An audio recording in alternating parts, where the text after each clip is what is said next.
Choosing the right display size for your conference room isn't just about bigger being better.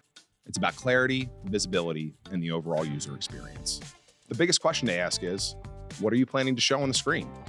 Whether you use it for video conferencing, presentations, digital signage, or more detailed content like spreadsheets and technical drawings, each use will require a different and unique setup. Next, we want to look at the location of the room. What are the dimensions, ceiling height, and room layout?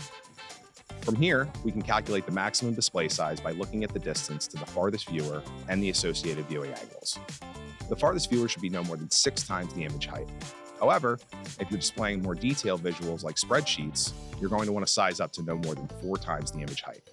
This is all in accordance with the Discus standard developed by Avixa. Once your viewing distances are determined, we now have the parameters for our possible display options. Along with the size of the display, aspect ratio can make a difference too.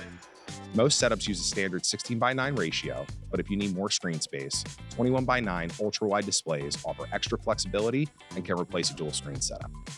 For example, in a conference room that's 20 feet deep, 15 feet wide, with a 9-foot ceiling and a boardroom table in the center, the farthest viewer is likely to be 18 to 20 feet from the display. For general use like video calls and presentations, that means you'll want a display around 40 inches tall or roughly 86-inch diagonal. If you're using it for detailed spreadsheets or technical drawings, you want to go even larger, potentially up to a 98-inch screen. There's a lot to consider when selecting a conference room display, and it's not always one size fits all. Our team is dedicated to making things easier. We'll guide you through the process and help you make a confident, informed decision that fits both your space and how you use it. Reach out to us at haverford.com to get started.